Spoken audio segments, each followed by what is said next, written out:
নমস্কার, আমি মনমন। কেমন আছো তোমরা সবাই? আশা করি সবাই খুব ভালো আছো। আবার চলে এলাম একটা নতুন মিনি ব্লগ নিয়ে। আজ ছিল মাদার্স ডে, আর এই স্পেশাল দিনটাকে একটু সুন্দর করে তোলার জন্য আমি আর আমার বোন মিলে মায়ের জন্য ছোট্ট একটা সারপ্রাইজ প্ল্যান করেছিলাম। বেশি কিছু নয়, ছোট্ট করে কেক কাটিং। যদিও সবকিছু একদম হঠাৎ করেই প্ল্যান করা হয়েছিল, আর সত্যি বলতে আমার কাছে মাদার্স ডে বলে আলাদা কোনো দিন নেই, কারণ আমার কাছে বা আমাদের সবাইরই কাছে প্রত্যেকটা দিনই মা স্পেশাল। তবুও আজকের দিনটা যখন মায়েদের জন্যই, তাই মায়েদের একটু বেশি স্পেশাল ফিল করানো যায় বা একটু সারপ্রাইজ দেওয়া যায়, তাহলে খারাপ কি?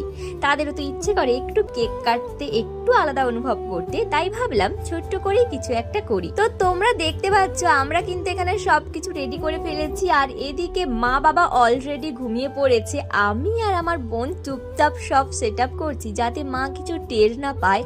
আর একটা মজার কথা কি জানো, এই যে কেকটা দেখছো, বোন যখন এটা নিয়ে এসেছিল মা তখন প্যাকেট দেখেছে, কিন্তু মা জানে না এটা যে মায়ের জন্যই। মানে মা প্যাকেট খুলে কেক দেখেনি, শুধু মা জানতো যে এটা আমার জন্য, আমার বোন কোনো একটা সারপ্রাইজ প্ল্যান করেছে, তো মা জানে ওটা আমার। এরপর রাত ঠিক 12টা বাজতেই আমরা চলে গেলাম মাকে ডাকতে। ভাবো তো, গভীর ঘুম থেকে রাত 12টায় উঠে মা একদম অবাক। তারপরে যখন কেকটা দেখলো, সবকিছু দেখলো, মায়ের মুখের যে এই হাসিটা না, পুরো পরিশ্রমটাই আমাদের সার্থক করে দিল। তারপরে আমরা সবাই মিলে কেক কাটলাম, অনেক গল্প করলাম, আর অনেকটা সুন্দর একটা মুহূর্ত কাটালাম।